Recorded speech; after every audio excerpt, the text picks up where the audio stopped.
But before all of that, we've got a little score to settle with Honda. They're selfish. They keep all their fastest, sharpest cars for the Japanese market, always leaving us wanting more. Yeah, well, basically, they've just launched a new Civic model called the Mugen RR. It's very quick. We've managed to get hold of one, and we've decided to pit it against currently the fastest Honda you can buy in the UK market, the S2000 GT. In the land of the rising sun, this screaming Civic is the hot hatch sensei, the chief ninja. The Mugen tuning gurus are closely linked to Honda and have taken a samurai sword to a stock Japanese Type R and created a masterpiece of carbon fibre, aluminium and fury. With a 5.8 second sprint to 60 and a 9,000 RPM redline, it's the fastest front-wheel drive Honda on sale. But is it as good as the fastest rear-wheel drive Honda?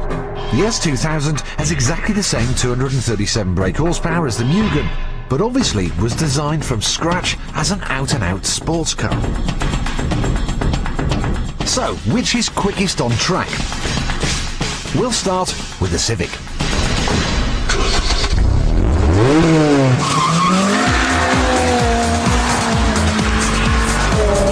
Now, where every mad VTEC Honda falls down is torque, and this is no different. However, it has got 10% more than the UK Type R, but you've still got to give it a massive thrashing to get it anywhere. Now, provided you're giving it the big one, it is great fun to drive, really engaging. Quick, I have to say, and the normal balance on it is a little bit of understeer, but if you push hard enough on corner entry, you can just about get the back just to have a little bit of movement. Now, there's a few things that I don't like. It's very plasticky inside, it doesn't feel of good quality. The suspension is pretty stiff, quite heavily damped, which when you're pressing on around a little test track is great fun, but on the roads it's probably going to get a bit tiresome.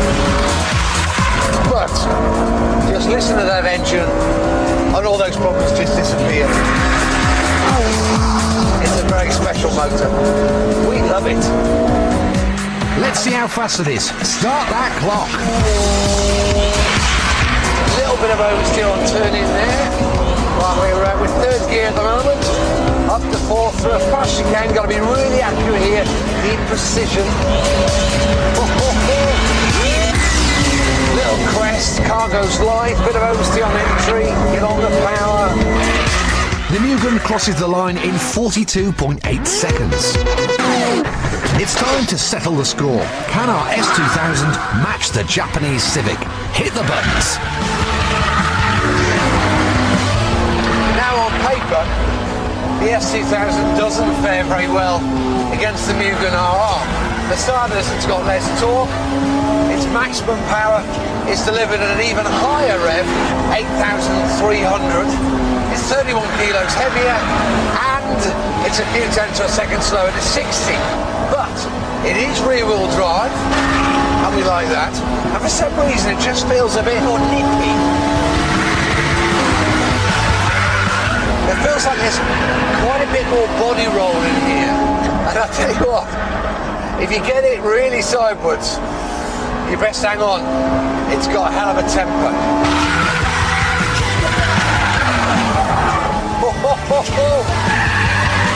Now the engine in this car isn't quite as sharp. Even though it revs a bit more, it's not quite as reactive, as fast revving, as free. Anyway, enough talk. Let's see what the stopwatch delivers. Start that watch. Couple of sweeping corners, really accurate. Right now, a little damp on the brakes. Watch the oversteer. Third gear, keep it. Good exit speed. At the first split, the S2000 is already lagging. It's behind by 0.7 of a second. Little squirt to fourth. By the second split, the incredible Mugen has increased its lead to 1.4 seconds. Bit of understeer over the crest. Come on, finishing line, here it is. The S2000 crosses the line in 44.7 seconds. A massive 1.9 seconds slower than the Civic Mugen RR. 2 seconds round our handling circuit is a huge amount of time. Massive. Mind you, it'll cost you about 30 grand to get a Mugen Spec Civic in the UK, so it's a lot of money. But I think the message is clear. Honda, bring in the fast stuff. We know you make them. Yeah, too right. Stop being so tight.